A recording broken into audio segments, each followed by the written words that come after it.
minimal 5 orang.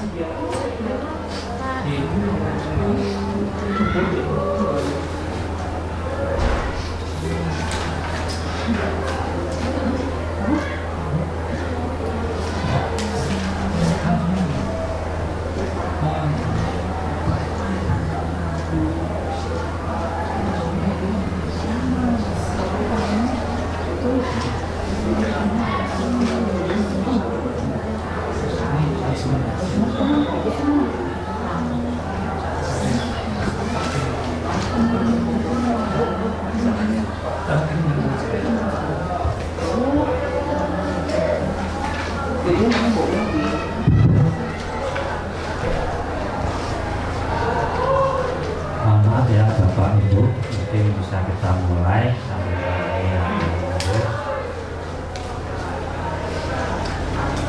Bismillahirrahmanirrahim. Assalamualaikum warahmatullahi wabarakatuh. Waalaikumsalam warahmatullahi wabarakatuh. Alhamdulillahirabbil alamin. Wassalatu wassalamu ala asyrofil anbiya'i wal mursalin wa alihi washabihi ajmain. Yang terhormat Ibu Eni Setiawati ST MPD selaku Kepala SMK Negeri Sukoharjo. Yang saya hormati Bapak Ibu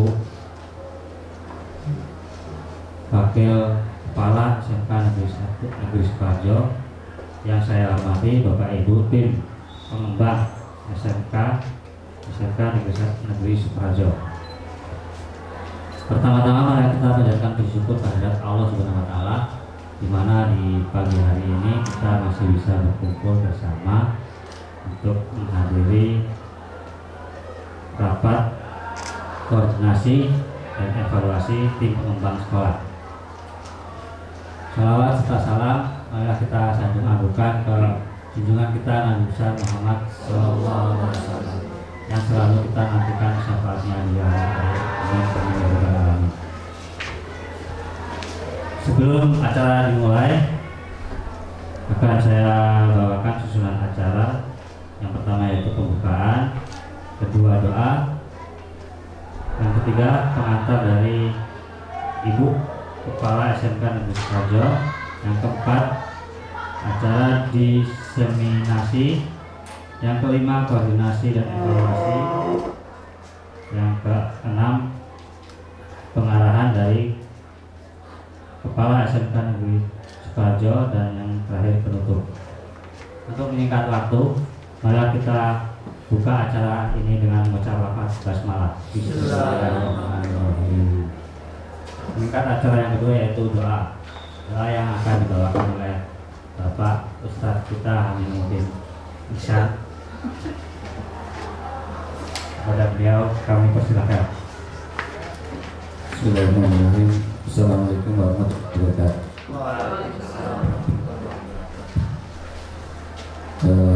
Bapak Ibu sekalian, marilah sejenak kita menurutlah untuk bermunajat kepada Allah SWT. Mudah-mudahan kegiatan kita pada pagi ini sampai nanti selesai diperlancar dan tetap mendapatkan berkah dari Allah SWT. Alhamdulillahirrahmanirrahim. Allahumma sholli ala Muhammad wa ala ali Muhammad. Alhamdulillah, hamdas syakirin, hamdan na'imin, hamdan yafi namahu wa yukafi mazidah. Ya Rabbana lakal hamdu kama yanbaghi li jalali wajhikal karimi wa 'azimi sultanik. Allahumma inna nas'aluka salamatan fid din wa 'afiyatan fil jasad wa ziyadatan fil ilmi wa barakatan fil rizqi wa taubatan qabla al-maut wa rahmatan indal maut wa maghfiratan ba'dal maut. Allahumma habib alaina fi syakaratil maut wa najatan minan nar. Allahumma inna nas'aluka ilman nafi'a wa rizqan thayyiban wa amalan mutaqabbala. Rabbana hab lana min azwajina wa dhurriyyatina qurrata a'yunin waghfirna imama. Rabbana la tu'akhidna in nasina aw akhtana. Rabbana wa la tahmil 'alaina isran kama hamaltahu 'alal ladzina min qablina. Rabbana wa la tuhammilna ma la taqata lana bih wa'fu 'anna waghfir lana warhamna anta maulana fansurna 'alal kafirin.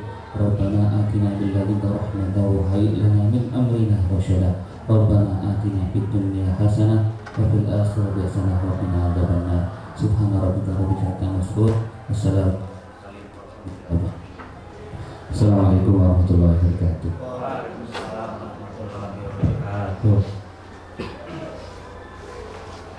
kasih kepada Pak Amin Din yang telah mengurusan, yang telah memimpin doa.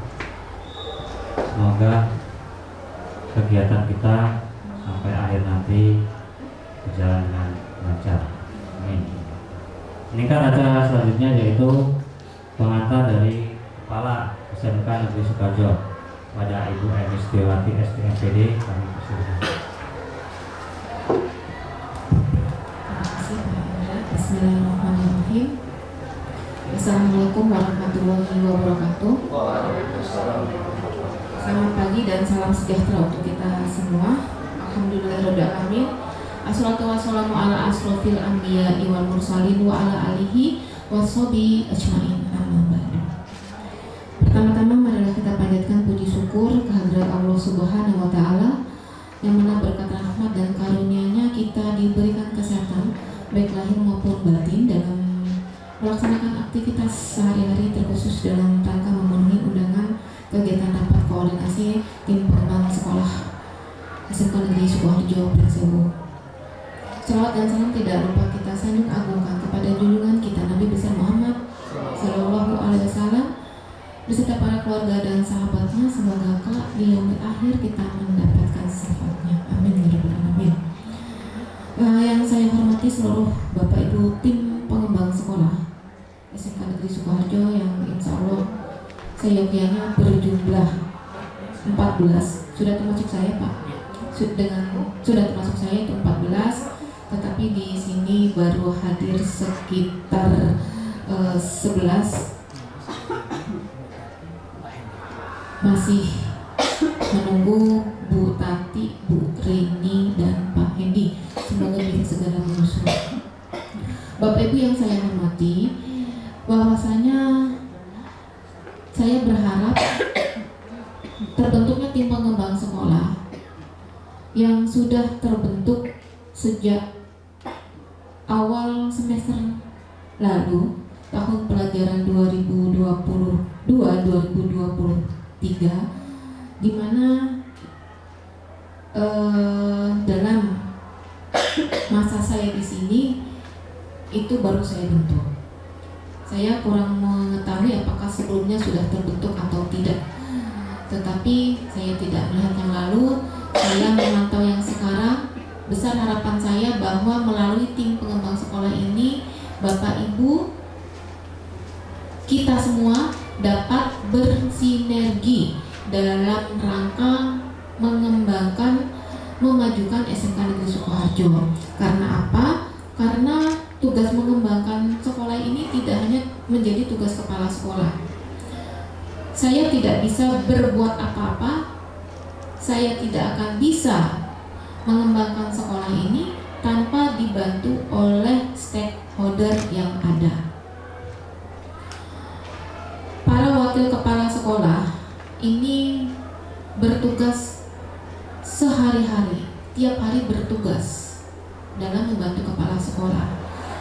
Tetapi di belakang itu, di balik dari pekerjaan itu, harapannya Bapak Ibu yang ditunjuk menjadi tim pengembang sekolah ini mampu dan dapat mengeluarkan ide-ide dalam rangka memajukan sekolah tersebut.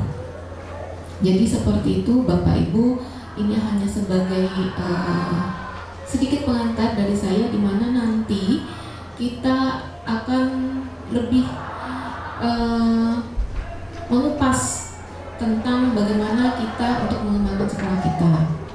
Jadi nanti sebelum masuk pada inti dari rakor atau rapat koordinasi kita, nanti Bapak Ibu mohon bersiap menyampaikan apa sih yang sudah Bapak Ibu lakukan selama Bapak Ibu ditunjuk menjadi tim pengembang sekolah. Karena 1 semester yang lalu, 6 bulan yang lalu, kita masih fokus pada bagaimana kita memenuhi persyaratan administratif dalam rangka melisensikan kembali terkait dengan akreditasi sekolah. Dan bersamaan dengan kegiatan hari ini, di sini kita selipkan salah satu best practice, bukan salah satu ya, satu-satunya. Kenapa saya katakan satu-satunya? Karena pada tahun ini sampai dengan tahun ini baru Pak Putra Irawan yang menjadi guru penggerak. Saya sangat mensupport Bapak Ibu untuk mendaftar menjadi guru penggerak. Kalaupun Bapak Ibu memenuhi kualifikasi menjadi pengajar praktik, ya monggo diikuti. Ya, sangat disayangkan kalau misalkan Bapak Ibu memiliki kesempatan tetapi tidak dimanfaatkan. Kalau kemarin sudah 4 guru yang maju, saya tanda tangani. Saya tidak mempersulit Bapak Ibu untuk memperoleh izin dari saya.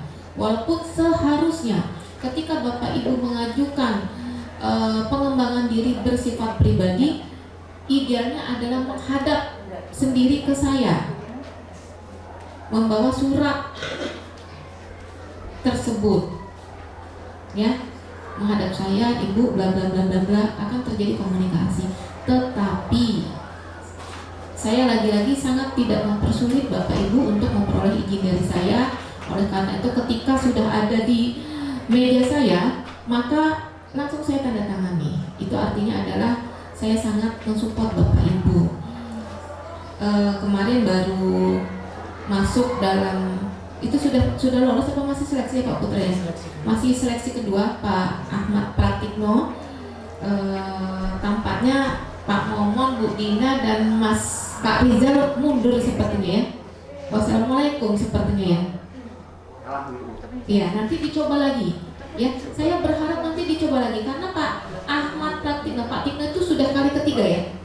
Kali ketiga belum lolos. Pertama, kedua, ini yang ketiga karena saya 3 kali membuat surat menandatangani surat itu. Dan ini saya berharap semua Bapak Ibu, apalagi muda-muda, Pak Fahri, Bu Tina, ayo ikuti. Ya, tidak ada yang tidak mungkin. Karena semua itu pasti perlu regenerasi. Ya, jangan sampai Bu Eni menghalang-halangi. Kemudian ada Ibu, saya ini tidak mau jadi kepala sekolah lah. Itu tidak ke sana Bapak Ibu. Ya, pokoknya ikuti saja. Masa ada 1000 guru penggerak 1000-1000-nya diangkat jadi kepala sekolah, tetap pasti nanti ada seleksi lagi. Tetapi itu kan sebagai SIM. Ya, Bapak Ibu punya SIM kendaraan bermotor, kadang tidak menggunakan motor, menggunakan mobil kan? Atau sebaliknya. Artinya tolong diikuti karena ini semua untuk Bapak Ibu. Ya, sekolah sangat mensupport demi kemajuan Bapak Ibu.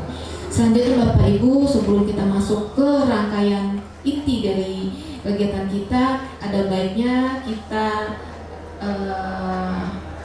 meningkatkan pengetahuan kita, menambah wawasan kita. Dalam hal ini nanti Pak Putra Irawan akan menyampaikan best practice-nya, kita dengarkan bersama-sama, atau istilah lainnya adalah diseminasi. Ya, monggo Pak Putra Irawan silahkan nanti dipaparkan maksimal 60 menit ya Pak, kurang dari itu yang tidak apa-apa, yang jelas jangan lebih dari 60 menit. Untuk sementara saya akhiri, wabillahi taufik wal hidayah, wassalamualaikum warahmatullahi wabarakatuh. Terima kasih kepada Bu Eni Setiawati STMPD selaku Kepala Sukarjo, yang telah memberikan pengantarnya. Ini kan acara yang keempat, yaitu kegiatan diseminasi yang akan disampaikan oleh Bapak Putra Irawan. Kepada Bapak Putra Irawan SPD MPDGR, dipersilakan. Bismillahirrahmanirrahim. Assalamualaikum warahmatullahi wabarakatuh. Alhamdulillahirabbil alamin. Syahadu an la ilaha illallah wahdahu la syarikalah. Syahadu anna Muhammadan abduhu wa rasuluhu la nabiyya ba'da. Rabbana zidna ilma warzuqna fahma. Shadaqallahul azim. Yang saya hormati Ibu Eni Setiawati STMPD selaku Kepala SMK Negeri Sukoharjo, Bapak Ibu anggota tim pengembang sekolah SMK Negeri Sukoharjo yang saya hormati, alhamdulillah puji syukur kita panjatkan kehadirat Allah Subhanahu wa taala yang masih memberikan kita limpahan nikmat. Mudah-mudahan nikmat ini bisa senantiasa kita gunakan untuk selalu meningkatkan ibadah-ibadah kita kepada Allah Subhanahu wa taala. Salawat dan salam semoga senantiasa tercurah pada uswah kita Nabiullah Muhammad Sallallahu Alaihi Wasallam, pada keluarganya, para sahabatnya, mudah-mudahan juga melimpah pada kita selaku umatnya, amin ya rabbal alamin. Jadi terima kasih Bu Eni yang sudah memberikan waktu, kesempatan, karena memang di tuntutan dari program pendidikan guru penggerak itu, setelah menyelesaikan satu modul itu kami harus sharing. Jadi ini modul keempat terkait dengan budaya positif. Kenapa saya syaratnya kalau di di arahan itu minimal 5 orang yang di ini.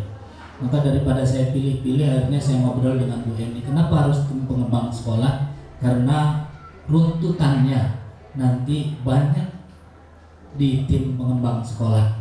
Kenapa? Karena memang mau membiasakan budaya positif itu nanti akan dimulai dari konsep merdeka belajar, kemudian nanti bagaimana visi dan peran guru, kemudian nanti yang modul ketiga itu kami berbicara tentang profil pelajar ideal.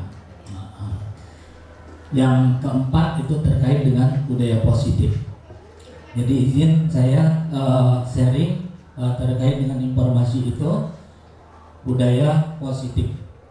Ini saya sudah menyiapkan ini breakingnya door, tapi karena orangnya sedikit, ini nggak usah. Soalnya ini enaknya guru matematika, kalau lagi males ngajar habis berantem sama bundanya Salwa, daripada saya marah-marah dengan anak, mending saya hitung.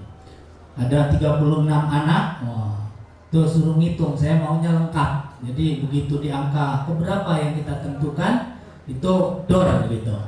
Boleh nggak pakai yang lain? Boleh, pakai kempes gitu juga boleh kan gitu. Jadi tinggal terserah kita. Kalau ketemu dengan orang-orang yang agak cerdas, semuanya tuh 3 biasa yang kelipatan, maka nanti instruksinya dirubah lagi. Kelipatan 5 yang genap baru ngomong door. Nah, itu juga salah satu teknik yang bisa dimanfaatkan ketika kita mau mengajarkan KPK ya, kelipatan persekutuan terkecil dengan anak-anak, kan begitu ya. Baik, breakingnya saya ganti ya, saya ganti. Jadi kalau ini Ibu di sama dokter harus menghabiskan 4 tablet ya. Masing-masing tablet itu jarak minumnya itu setengah jam.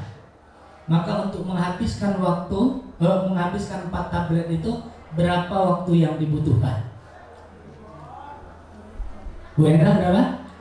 2 jam. Bu Widi sama. Bu Lina? Jadi saya punya 4 tablet. Saya punya 4 tablet. Jadi kata dokter ini diminum Pak, harus diminum habis. Jarak minum dari masing-masing tablet ini setengah jam. Jadi waktu yang dibutuhkan untuk menghabiskan 4 tablet berapa? Pak Wari? 2 jam. 2 jam setengah. Pak Hamid? Hah? Diulang lagi. Diulang ya pertanyaannya. Ada 4 tablet. Begitu ini enggak gregesin itu. Kata dokter ini ada 4 tablet. Ini ada 4 tablet ini harus dihabiskan, tapi minumnya nggak boleh bareng, harus ada jedanya. Jeda masing-masingnya setengah jam. Berarti waktu yang dibutuhkan untuk menghabiskan 4 tablet ini berapa? 1,5 jam. Ini jangan ya, karena bahasanya ini jangan sampai kita kalikan 4 dikali setengah. Karena kalau kita berbicara masalah jeda, tetap kita minum ini pertama, tablet pertama nggak dihitung, baru dihitung jaraknya. Jadi 4 lah ya, kan ada 1, 2, 3 di selahnya ya. Jadi itu bisa kita manfaatkan untuk breaking. Kenapa? Karena memang anak-anak senang. Yang selanjutnya ini tujuan pendidikan menurut Ki Hajar Dewantara, menuntut segala kodrat yang ada pada anak tumbuh berkembang sesuai potensi sehingga dapat mencapai kebahagiaan dan keselamatan dan bahagia setinggi-tingginya, baik sebagai manusia maupun anggota masyarakat. Ini yang kita tentukan. Maka ketika saya sering nonton snack video, kenapa sih harus ada aturan-aturan di sekolah? Nggak boleh rambut panjang. Emang mikir kan? Kalau kata ini di sana makin panjang jenggotnya makin goblok katanya, itu enggak. Tapi kenapa aturan-aturan itu dari SD, SMP, SMK ada? Kira-kira kamu nggak paham? Rambut panjang ada hubungannya dengan ini kan? Enggak. Toh anak juga rambut panjang bisa tetap belajar. Tapi lagi-lagi ini yang kita mau, anak itu mematuhi tata tertib. Kenapa? Nanti begitu mereka selesai kerja atau tidak, mereka akan menjadi anggota dari masyarakat. Ketika mereka masuk di masyarakat, maka ada norma etika yang berlaku di masyarakat. Kalau mereka tidak terbiasa dengan itu, maka ya sudah, semau-mau mereka aja. Yang kedua, pendidikan harus dilaksanakan dengan melihat kodrat keadaan, kodrat alam dan kodrat zaman dari anak. Maka Ki Hajar Dewantara mengibaratkan anak-anak itu, petani itu sebagai guru itu sebagai petani, anak-anak itu sebagai benihnya. Kita yang pertama kita harus kenali dulu bagaimana karakter dari benih yang kita punya. Kalau padi, maka kita harus siapkan lahan bagaimana kita mau menyemai padi. Kemudian setelah disemai, kita juga harus memperhatikan air yang dibutuhkan, memperhatikan matahari. Nah ini beliau sampai menyampaikan seperti itu. Kalau saya dialog dengan istri saya, kata saya, kalau kita berbicara masalah anak, ya sudah, anak itu sesuatu yang luar biasa. Maka tinggal kita mau berikan perlakuan seperti apa dengan anak-anak kita. Jangan pernah kita memberikan perlakuan jagung kepada padi. Yang jadi A, itu tugasnya adalah bagaimana mempertahankan benda yang ada di dalam genggamannya. Yang B, menggunakan segala cara untuk biar si A ini bisa membuka tangannya. Bisa? Udah dipahami ya ini? Loh, siapa yang mau ngerayu coba? Ayo Pak Habib. Ibu, ini wasit Bu, siapa yang bisa ini berat? Nanti kita akan diskusi siapa yang ini. Kita butuh waktu berapa menit, Bu Wiji? Saya nanya Bu Wiji karena Bu Wiji pakai baju konselor. Insya Allah paham. Kita 5 menit ya, cukup ya insya Allah ya. 5 menit. Siapa yang berhasil ini? Baik, saya ulangi lagi instruksinya. A punya sesuatu barang yang sangat berharga. Dia menjaga sekuat tenaga karena barang itu sangat penting. Si B menggunakan berbagai cara, bisa mengintimidasi, menghardik, mengancam, terus memarahi, menggelitik, bahkan menawari uang agar si A ini bisa mau membuka. Monggo disepakati A B, kita mulai. Sweet kayaknya, sweet. Sweet aja lah. Baik, silakan dimulai.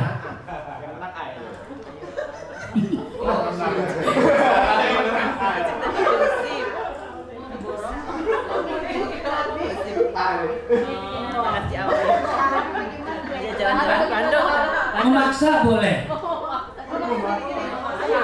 Memaksa boleh. Ini kan Anda boleh, yang B boleh membujuk, menghardik, mengintimidasi, memarahi, menggoda, menggelitik, bahkan menawari uang.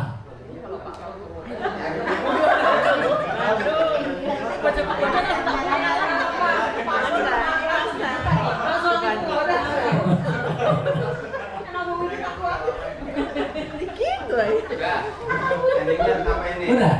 Wah ini lobby-lobby. Terus juga. Ada lobby-lobby. Langsung dibuka.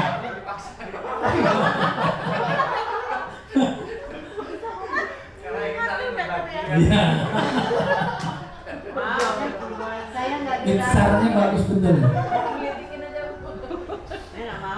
Saya nggak lihat gimana ini. Aku nggak lihat.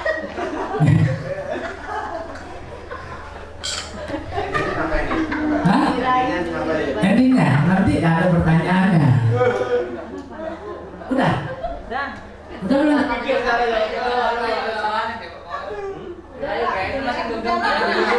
Oke, ini biar ini. Nah, ini kita diskusi. Tadi Pak Indra sama Pak Hamid satu pasangan yang nggak bisa dibuka, semua nggak bisa dibuka. Bisa. Nggak bisa. Bisa. Oh, terpaksa. Ini ada 3 berarti. Kita mulai dari Pak. Apakah Anda atau atau B membuka kepalan tangan Anda? Mengapa? Apakah alasan Anda atau B membuka kepalan tangan Anda? Yang kedua, apakah Anda atau B menutup kepalan tangan Anda? Mengapa? Apa alasannya?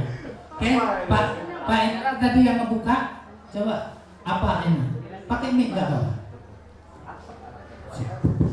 Oke, terima kasih Pak Putra. Kenapa saya membuka? Untuk alasannya kenapa saya membuka kepalan saya, karena saya ingin berbagi dengan Pak Amin. Ingin berbagi dengan Pak. Perasaannya Pak, perasaannya Pak Indra gimana tadi begitu membuka? Ya, memang agak berat. Agak berat. Akhirnya saya ikhlas karena untuk berbagi. Berbagi ya. Kalau Bu Enda gimana Bu Enda? Apa yang gimana? Tadi dia bisa pembuka. Terakhir bukan bisa aku mengalah. Terus perasaannya setelah berhasil dibuka Langsung dibuka. Ya lega. Iya. Karena terlalu menggenggam kuat kan sakit terus kalau ingat tantangannya jadi sudah. berarti nggak ada ini ya? Apa? Gelisah dia. Gelisah. Ini yang nggak bisa. Kenapa? Mau dirayu nggak usah nih. Kuat. Oke Pak, saya coba ya Pak. Saya memang tidak membuka kepalan saya walaupun Bu Lina sudah merayu mau ngajak saya ke Bandung Pak. Kenapa? Karena memang misalnya di dalam genggaman itu saya menyimpan sesuatu itu kan untuk pribadi saya dan privasi saya. Jadi saya akan memberitahunya jika saya memang akan dalam dari hati saya akan membukanya jika itu dari keinginan saya. Tapi kalau ini rahasia pribadi saya tidak akan membukanya kepada siapa. Mantap. Tepuk tangan untuk kita. Baik Bu Enda, dengan segala cara karena terlalu kuat menggenggam akhirnya dilepas. Bu Wiji sampai akhir pun tidak membuka. Pak Indra dengan ikhlas keinginan untuk berbagi mendahulukan teman ini adalah ini yang jadi pertanyaannya kan apakah Anda menutup kepalan, dan yang terakhir siapa yang menjadi memegang kendali atau kontrol. Jadi Bu Wiji, kira-kira yang memegang kontrol siapa Bu? Pribadi. Nah itu kita akan hubungkan nanti dengan 5 kebutuhan dasar. Kenapa orang melepaskan itu? Kenapa orang tetap mempertahankan itu? Bisa jadi karena itu sesuai dengan 5 kebutuhan dasar yang ada pada masing-masing. Ini kita lihat dulu, ini perubahan atau paradigma. Ini kita mau berbicara masalah stimulus respon. Realitas kebutuhan kita sama, tetapi menurut teori kontrol realitas kebutuhan kita berbeda.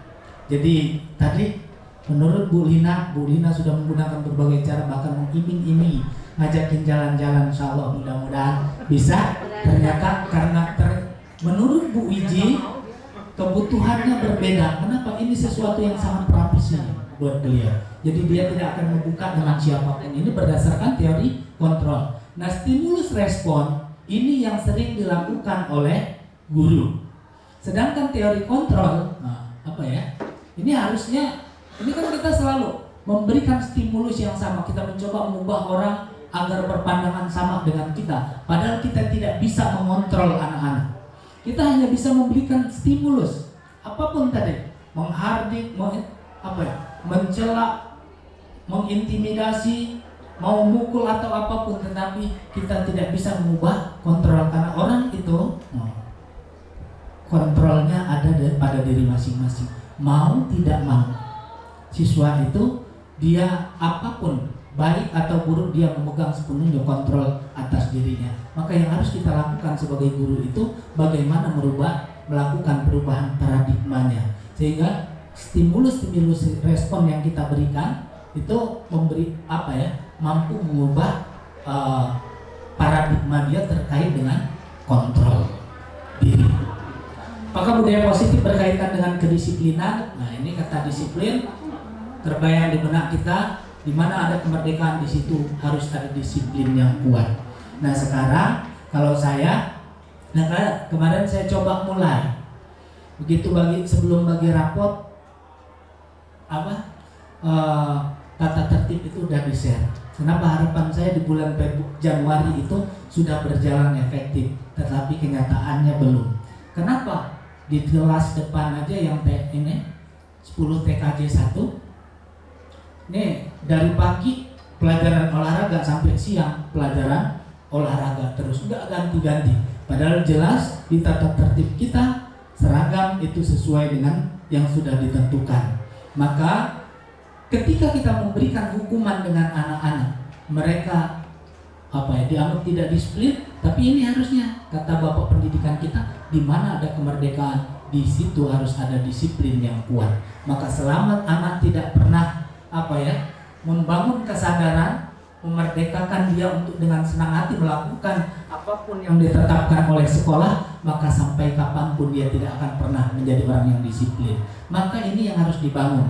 Maka kalau prosedurnya harusnya kita kumpul dulu dengan anak-anak, menyepakati, buat kesepakatan dulu terkait dengan, nah ini mungkin akan terbalik nanti Bu Eni. Saya akan mulai dengan pengurus OSIS, saya akan kumpulkan, saya akan sosialisasikan, akan komunikasikan. Ini Bu Wiji nanti juga bisa hadir karena kita bagian dari tim pengembang sekolah. Bu Widi, ini apa masukan-masukan dari anak-anak, sehingga harapannya disiplin positif itu berjalan dengan baik dan hasilnya nanti anak-anak kita memiliki karakter yang baik. Selanjutnya ini dalam menanamkan disiplin positif ada 3 hal yang harus kita lakukan: memberikan keteladanan dan pemahaman kontrol diri. Yang kedua, membangkitkan motivasi internal dari diri siswa. Yang ketiga, membuat keyakinan kelas. Maka kita berikan keteladanan dulu. Kenapa kita harus melakukan ini? Kenapa anak-anak itu harus berangkat pagi? Kan gitu. Ini kita harus sampaikan, sehingga harapannya ketika kita lakukan, ketika kita memberikan keteladanan, anak-anak itu banyak yang mengidolakan orang-orang yang dia sukai. Oh, artis-artis yang nggak tahu tentang kebiasaannya bagus atau enggak, dia ikuti. Semua cara, bahkan cara berjalan, cara ngomongnya pun diikuti. Maka ini kita sebagai guru yang terdekat dari anak-anak, kita harus memberikan keteladanan dan memberikan pemahaman kontrol diri terhadap mereka. Yang kedua, harapannya kita bisa membangkitkan motivasi internal dari diri siswa. Dan yang ketiga, bagaimana kemudian kita membuat keyakinan kelas. Ini keyakinan tadi kesepakatan ya. Kesepakatan kelas itu yang selalu direvisi, selalu dikomunikasikan, didiskusikan, sehingga akhirnya anak-anak meyakini ini dilakukan, ini diambil karena memang sekolah ini menyiapkan yang terbaik untuk kita. Harapannya seperti itu.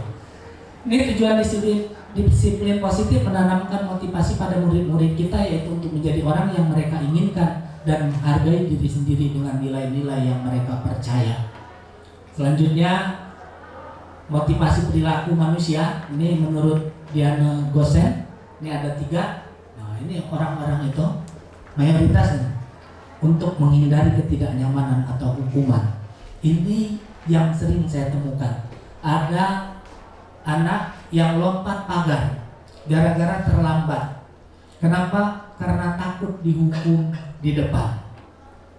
Nah, ini ujung-ujungnya jadi stigmanya negatif. Kenapa? Karena mungkin sosialisasi kita kurang. Nah, ini harusnya kita sering sampaikan, orang yang diberikan perlakuan itu karena berulang-ulang melakukan kesalahan. Kita bukan berbicara masalah hukuman, tetapi nanti kita akan berbicara masalah konsekuensi. Nanti kita akan berbicara masalah positif. Dan yang kedua, untuk mendapatkan imbalan atau penghargaan dari orang lain. Ini banyak juga. Dan yang ketiga, harapan kita ketika motivasi internalnya terbangun untuk menjadi orang yang mereka inginkan dan menghargai diri sendiri dengan nilai-nilai yang mereka percaya. Ini memahami kebutuhan dasar siswa. Kebutuhan dasarnya siswa itu survival. Bener gak? Pokoknya nggak ngerti lah. Biar inilah. Pokoknya kayak bukan ngomong bahasa Lampung ya. Survival gitu ya.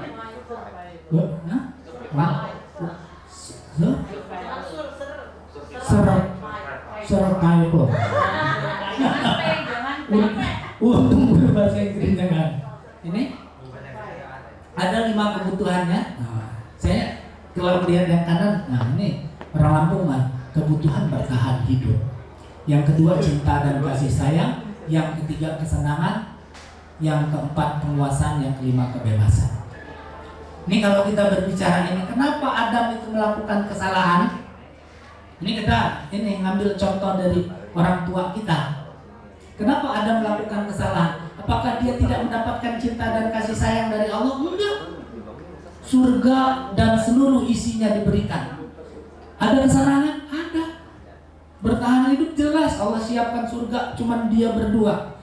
Biar ini kebutuhan bertahan hidup harus ada pasangan, ada teman ngobrol, dikasih. Tapi kepenguasaan dia juga boleh meninggal menikmati semua. Yang dia tidak miliki adalah kebebasan. Kenapa? Dia tidak diberikan kesempatan oleh Allah untuk mencicipi buah kuldi. Karena dia tidak diberikan kesempatan itu, maka dia cicipi karena rayuannya setan. Tuh, kebebasan. Nah, ini kita lihat Nabi Adam aja udah dipenuhi bisa melakukan kesalahan. Nah, anak-anak kita pertanyaannya, apakah 5 hal ini sudah ada? Sudah kita berikan kepada mereka? Sudah. Bahkan anak-anak yang sudah tidak mendapatkan ini di lingkungan keluarganya, ujung-ujungnya apa Mbak Ena istilahnya tantrum ya, minta nangis kalau di pecicilan kalau di tempat orang naik ke kursi. Kenapa dia pengen mendapatkan perhatian dari orang tuanya? Kenapa ketika di rumah dia kurang mendapatkan perhatian? Kebutuhan bertahan hidup ini uang bahasa Inggris ini, ya. Oke, nih yang selanjutnya posisi kontrol. Posisi kontrol yang pertama ada penghukum. Seorang penghukum biasa menggunakan hukuman fisik maupun verbal. Orang-orang yang senantiasa menjalankan posisi penghukum senantiasa mengatakan bahwa sekolah memerlukan sistem atau alat yang dapat lebih menekan murid-murid lebih dalam lagi. Saya sering memposisikan sebagai ini. Kamu terlambat, push up. Langsung anak-anak melawan. Waktu itu kita motor suruh dorong. Padahal cuma suruh dorong. Karena dia merasa malu, sanggup mau ngelamar, sampai mau berantem. Ujung-ujungnya anak itu setiap ketemu dengan saya, langsung melengos, menjauh dari saya. Yang kedua, membuat merasa bersalah. Kalau penghukum gitu, kamu nggak seragam itu sepatu, copot, push up. Kalau nggak pulang kamu, nah gitu. Yang kedua, membuat merasa bersalah. Amat lagi, terlambat lagi. Ini pembuat merasa bersalah. Ngomongnya pelan biasanya. Nah, yang kita mau, ini yang ketiga, teman. Guru pada posisi ini tidak menyakiti murid, namun akan tetap berupaya mengontrol murid melalui proses. Mas Fahri kok terlambat sih? Bisa nggak lebih pagi lagi? Ini untuk saya lah, kan gitu. Tapi kalau kita lakukan ini, anak jadi ketergantungan dengan kita. Dia mengharapkan selalu pembelaan dari kita. Nah, ini juga nggak bagus. Ini termasuk disiplin. Nah, yang kita mau adalah pemantau. Penanganan siswa berdasarkan sanksi dan konsekuensi, bukan hukuman. Nah, tapi apa bedanya ini? Berdasarkan sanksi dan konsekuensi. Kalau sanksi itu mereka sudah paham dulu. Konsekuensinya apa? Maka ini di peraturan harus lebih jelas lagi mungkin Bu Wiji ya. Jadi sehingga anak-anak tidak merasa dihukum. Ini kan kadang-kadang kita juga ini, toh kamu terlambat push up, apa hubungan terlambat dengan push up ya? Kadang-kadang kamu nggak ngerjain PR, push up atau dijemur di depan di depan kelas. Kadang-kadang juga nggak nyambung apa hubungannya. Tapi kalau sambil ngerjain, kamu belum boleh masuk. Kalau belum selesai pekerjaan, kan itu adalah konsekuensi. Karena dia tidak mengerjakan tugas, maka atau dikasih waktu di ini. Tetapi ini juga sebenarnya nggak pas kalau di depan umum. Kenapa? Anak-anak tidak kembalikan. Maka nanti kita akan berbicara masalah restitusi. Manajer. Bu Rini, kemarin kebetulan saya buat skrip terkait dengan anak yang nggak ngebayar iuran. Dan ternyata begitu selesai saya buat skrip itu, ketemu dengan namanya Ananda itu kemarin, Agam. Ya, nah itu kalau di posisi itu nanti kita akan berbicara masalah posisi manajer. Saya harus membangun komunikasi dengan Agam, apa yang harus dia lakukan untuk mengganti kerugian orang tuanya. Nah ini nanti yang bisa dilakukan. Nah, tapi agak panjang itu. Komunikasi yang dibangun harus agak lama. Kira-kira yang sering kita lakukan, posisi kontrol kita di mana, itu hanya kita yang tahu. Saya sering ke penghukum dan membuat merasa bersalah. Tetapi kemarin saya coba di waktu ulangan, pas saya coba menerapkan disiplin positif. Disiplin positif, pokoknya saya taunya kalian punya nomor, baru kalian boleh masuk. Terserah kalian mau pulang atau kakak kalian yang antar ke sini atau orang tua yang antar. Dan alhamdulillah sedikit yang terlambat ya Mas Riki ya, begitu ya, agak berkurang. Sebelumnya saya begitu push up tanggal berapa sekarang? Tanggal 26, push up 26 kali. Siswa mukanya jengkel.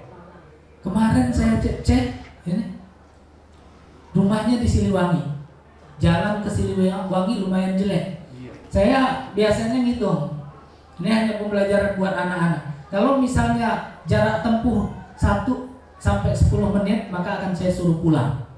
Tapi kalau udah di Adilwi, maka kalau udah bolak-balik 1 jam kasihan saya. Maka saya berikan pilihan, pulang atau push up.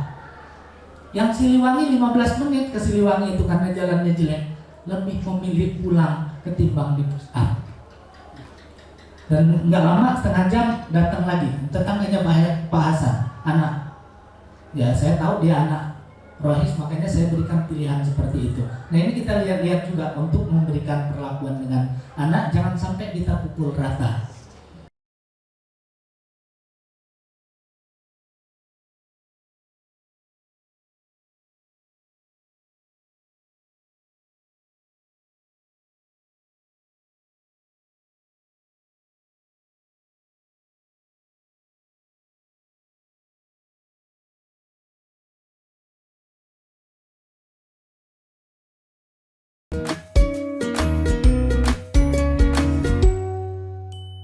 Salam bahagia Ibu dan Bapak guru hebat.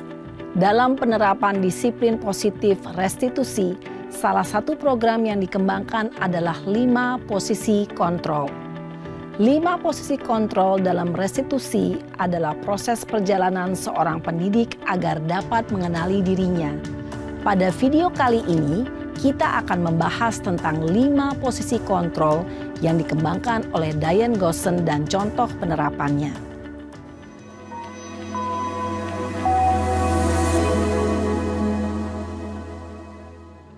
5 posisi kontrol itu adalah 1. Posisi penghukum. 2. Posisi pembuat merasa bersalah. 3. Posisi teman. 4. Posisi pemantau atau monitor. Dan 5. Posisi manajer. Untuk lebih memahami kelima posisi tersebut, mari kita saksikan kasus Naren yang terlambat hadir 20 menit di sekolah dan melihat bagaimana kelima posisi kontrol dalam menghadapi masalah tersebut.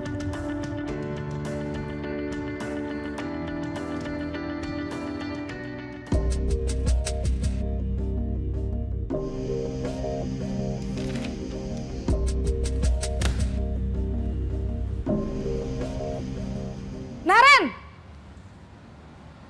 Sini kamu! Selamat pagi, Bu. Selalu terlambat. Kamu deh, pasti terlambat. Maaf, Bu. Saya... Apa? Apa coba? Alasan kamu apa lagi? Kapan sih kamu tidak terlambat? Malas sekali ya kamu jadi anak. Saya... Dasar pemalas. Gak kapok-kapok sih kamu. Sudah berapa kali terlambat? Sana. Kamu keliling lapangan basket 2 kali. Kenapa saya harus keliling lapangan basket, Bu? Kenapa? Kamu mau lawan ibu? Berani-beraninya jawab. Sudah terlambat, masih berani jawab pula. Sekarang, keliling lapangan basket 5 kali sekalian. Biar kapok. Cepat. Pergi sana ke lapangan basket. Posisi penghukum biasanya berbicara dengan nada tinggi, menghardik, menunjuk-nunjuk, menyakiti, dan menyindir. Hukuman bisa berupa fisik maupun psikis. Ibu dan bapak guru hebat. Dampak yang terjadi pada murid ketika guru berada pada posisi penghukum adalah murid cenderung akan memberontak, bahkan menyimpan dendam.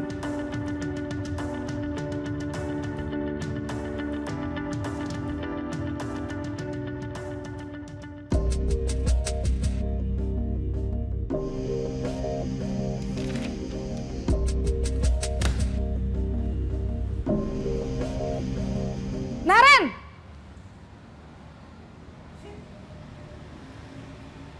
Selamat pagi, Bu. Naren. Kamu kenapa terlambat lagi, Nak? Ya Tuhan, Naren. Kamu senang ya bikin ibu susah ya? Kalau kamu terlambat lagi, nanti ibu yang ditegur bapak kepala sekolah, Nak. Disangka ibu tidak bisa membina kamu. Duh, gimana ini? Maaf, Bu. Duh Gusti Naren. Kamu suka ya kalau ibu ditegur bapak kepala sekolah? Terus, sekarang ibu harus tulis apa ini di buku absen? Ini kamu sudah sering terlambat loh. Ibu harus apa coba? Maaf, Bu. Maaf sekali. Ya sudah, lain kali jangan bikin ibu susah lagi ya, Nak ya. Ibu tidak akan kuat lagi kalau kamu begini terus. Bisa jantungan kalau ibu ditegur bapak kepala sekolah. Sana cepat ke kelas. Maaf ya, Bu. Maaf sekali. Posisi pembuat rasa bersalah berbicara dengan nada tenang, cenderung lembut.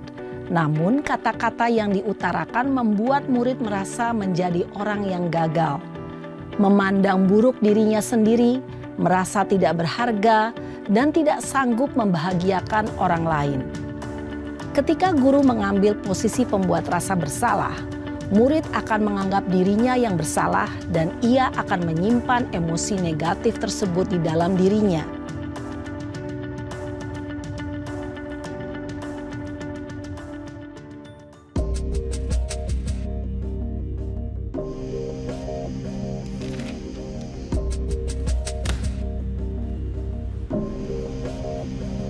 Naren!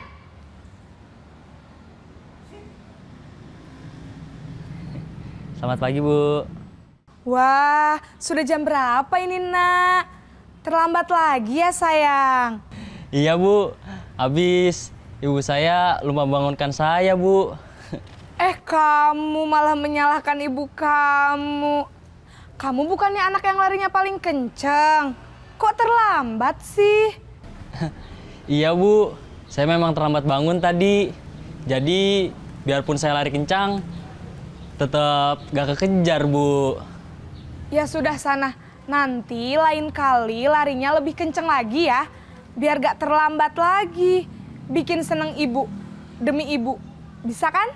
Bisa lah, Bu. Ya sudah sana masuk kelas. Ibu beresin urusan absen kamu. Kamu ini ada-ada saja. Dalam posisi teman, guru berbicara dengan nada suara ramah, akrab, cenderung bersenda gurau untuk menjaga suasana tetap santai. Murid akan merasa senang, aman, dan akrab dengan guru. Identitas yang tercipta adalah identitas sukses atau berhasil. Namun, perlu diingat, karena ini masih dorongan eksternal, maka ada faktor ketergantungan dari murid kepada orang tertentu. Di sini guru absennya, sehingga di lain waktu murid bisa berperilaku baik, namun hanya kepada orang-orang tertentu saja.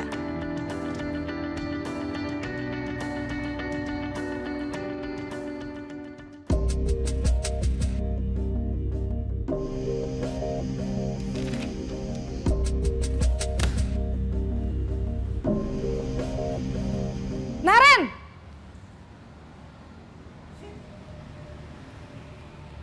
Selamat pagi, Bu. Naren, apa peraturan sekolah kita tentang jam berapa kita harus masuk sekolah, Nak? Kita harus di sekolah jam 7, Bu. Iya, betul. Sekarang sudah jam 7.20. Naren sudah tahu konsekuensinya jika terlambat hadir. Paham Bu, saya harus tinggal kelas pas jam istirahat selama 20 menit. Iya benar, konsekuensinya demikian. Jadi nanti jam 9.30 pas istirahat, kamu harus tinggal di kelas, kerjakan tugas tambahan untuk ketertinggalan kamu, ya? Baik Bu. Posisi pemantau mengandalkan penghitungan atau data untuk mengontrol murid. Guru mengarahkan murid berdasarkan peraturan dan konsekuensi.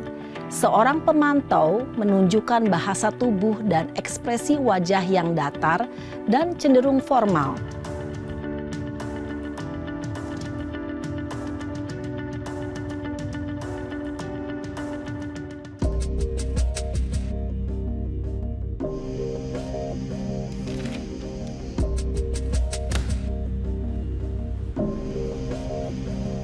Naren!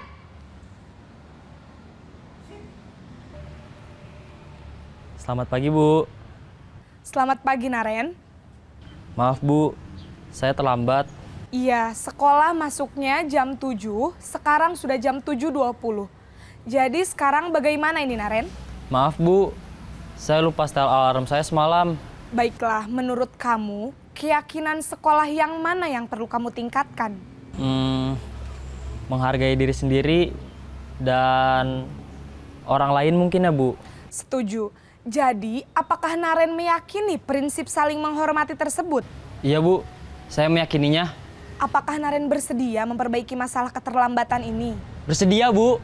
Bagaimana kamu akan perbaiki masalah keterlambatan ini? Saya akan coba untuk tidak lupa menyetel alarm saya Bu. Baik, kalau Naren lupa menyetel alarm di rumah, ada orang yang kira-kira bisa bantu mengingatkan tidak? Ada Bu, kakak saya, Kak Ema. Ada lagi selain Kak Ema? Selain Kak Ema, ada ibu saya. Baik, jadi yang mengingatkan Naren adalah Kak Ema dan ibu kamu ya? Kira-kira akan mulai setel alarm kapan nih Naren? Setelah pulang sekolah, akan segera saya lakukan. Baik, jadi Naren akan setel alarm untuk bangun besok pagi dan akan diingatkan oleh kakak dan ibunda Naren ya. Ada lagi yang mungkin perlu dilakukan Naren? Agar tidak terlambat bangun lagi. Tidak ada Bu. Baik Naren, terima kasih untuk kerjasama kamu. Sekarang kamu perlu kembali ke kelas untuk belajar. Baik Bu, terima kasih. Posisi manajer adalah posisi kontrol yang disarankan untuk membimbing murid memiliki sikap disiplin yang positif, yaitu murid yang mandiri, bertanggung jawab, dan dapat memecahkan masalah. Tujuan dari posisi ini adalah agar murid dapat berefleksi atas tindakannya. Guru akan dengan tulus memberikan pertanyaan-pertanyaan bermakna, sehingga membuat murid dapat belajar dari kesalahannya dan mencari sebuah solusi untuk menyelesaikannya. Ibu dan Bapak guru hebat, setelah mengamati adegan kelima posisi kontrol tadi, kira-kira posisi mana yang paling ideal? Posisi mana yang dapat menunjang motivasi intrinsik murid? Ya, tentu posisi manajer. Posisi ini memang posisi ideal yang ingin dituju setiap pendidik. Pada posisi inilah, guru dapat menerapkan disiplin positif yang berpihak pada murid, yang memerdekakan murid. Perjalanan seorang pendidik tentunya tidak mudah untuk sampai pada posisi seorang manajer. Namun, tujuan kita pasti, yaitu menciptakan murid-murid yang mandiri, merdeka, dan bertanggung jawab. Semoga penggambaran 5 posisi kontrol yang telah diperlihatkan ini dapat menjadi ajang refleksi bagi kita semua, agar dapat terus mengasah dan menerapkan disiplin positif yang memerdekakan murid. Mari terus berlatih dan bersemangat. Selamat menerapkan. Salam dan bahagia Ibu dan Bapak guru hebat.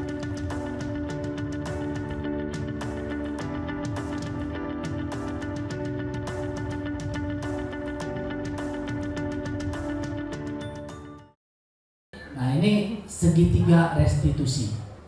Ini segitiga restitusi, 3 hal yang harus kita lakukan. Yang pertama adalah menstabilkan identitas. Sama halnya tadi, saya yakin juga Adam itu nggak sekonyong-konyong di diturunkan oleh Allah dari langit, dari surga. Tetapi ada, nah ini yang harus kita lakukan dengan anak-anak, menstabilkan identitas. Apa yang bisa kita lakukan pada tahapan ini membantu, lambat misalnya dia. Kita masuk jam berapa nak? Jam 7.15. Sekarang jam berapa nak? Jam 7.20. Kamu merasa melakukan kesalahan atau tidak? Ya, saya melakukan kesalahan. Pasti akan ada dialog seperti itu. Kira-kira ada poin mana yang kamu langgar? Akan ada seperti itu. Tapi apa yang kita lakukan, dia menyadari dia salah. Kemudian yang harus kita lakukan adalah apa? Menstabilkan identitas. Nah, semua juga bisa melakukan kesalahan, bukan hanya kamu. Bapak juga sering dulu. Nah, jadi disamakan dulu. Kalau bahasa di ini NLP itu mirroring. Jadi menyamakan dulu kita dengan orang lain. Maka kalau saya waktu ini waktu masih jadi sales itu, kalau orangnya miring ke kanan, saya akan ikut miring ke kanan. Menyamakan dulu. Dalam waktu 1 menit itu akan coba membangun seperti itu. Kemudian ketika sudah di menit kedua baru kita leading.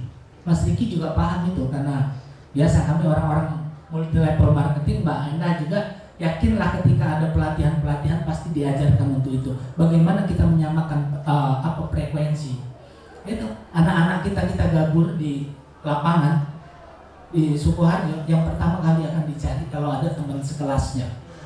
Kalau nggak ada teman sekelasnya, maka akan dia cari yang sama logo sekolahnya. Paling nggak itu pertama.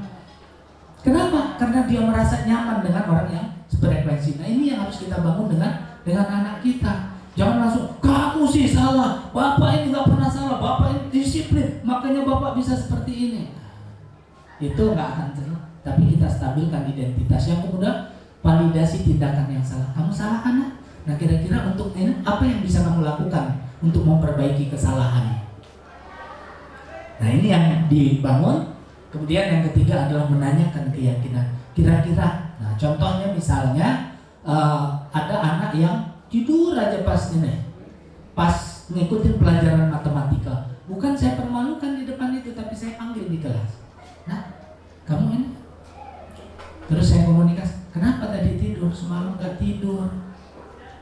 Kira-kira kalau kamu gitu, kamu melanggar nggak anak? Iya, saya salah. Apa kira-kira poin yang kamu langgar? Itu di poin janji siswa akan belajar dengan giat. Nah, itu yang harus dibangun. Oh iya, ya bapak juga dulu begitu waktu sekolah.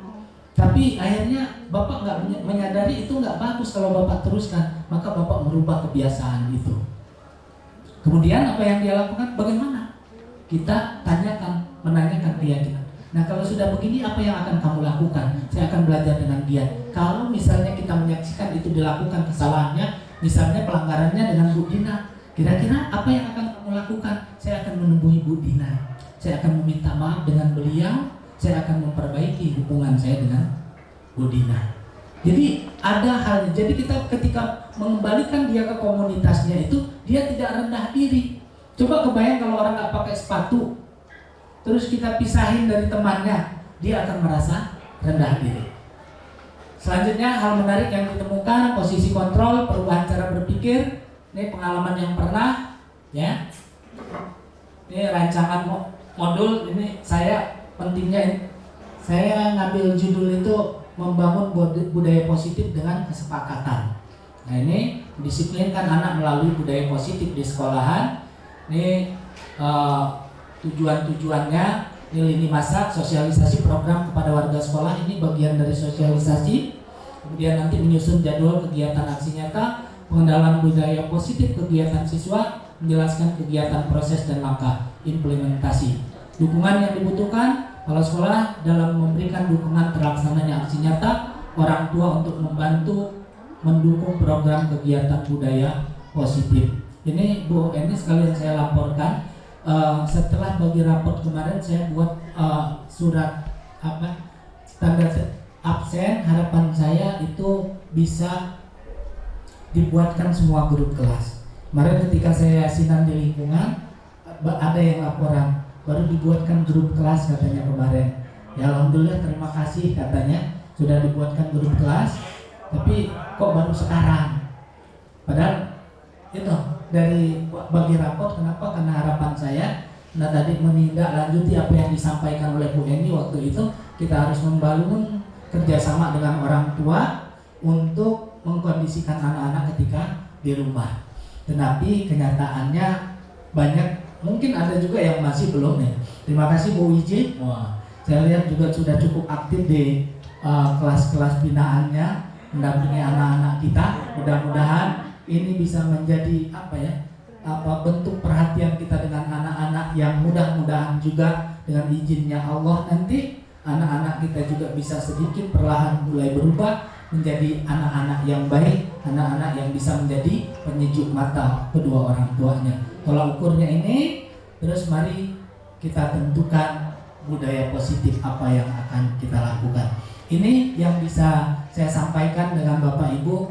Jadi lagi-lagi tadi, kalau kita mau melakukan perubahan-perubahan ini saya rasa sangat baik ketika kita mulai dari tim pengembang sekolah. Kita rumuskan dulu di sini, karena ketika kita bisa rumuskan ini, kita sudah berbicara masalah sistem. Karena guru penggerak itu nanti ketika orang-orang sudah tidak ada aturan lagi di dalam kelas itu, pintu gerbangnya di sekolah, selebihnya nanti saya bisa nyusun. Belajar matematika mau mulainya jam berapa, belajarnya mau di sawah sana, itu sudah nanti tinggal kurikulumnya ini ngapain Pak Peri ke sana.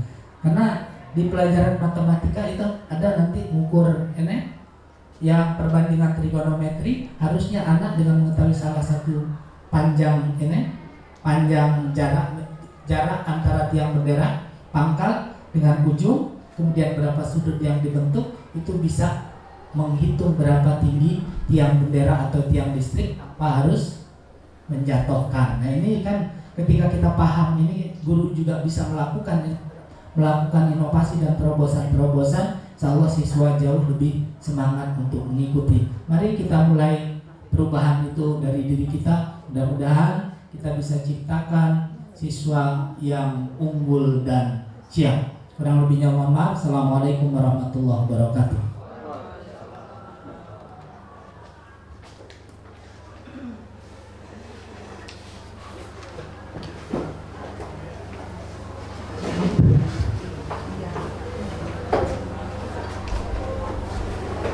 Terima kasih kepada Putra Irawan yang telah menyampaikan kegiatannya. Demikianlah kegiatan diseminasi yang disampaikan oleh Pak Putra Irawan MPDDR, yang mudah-mudahan akan menjadikan kita dapat memberikan disiplin atau budaya-budaya positif di semua lini di SMK Negeri Sukoharjo. Ini kan acara selanjutnya, yaitu acara yang kelima, koordinasi dan evaluasi.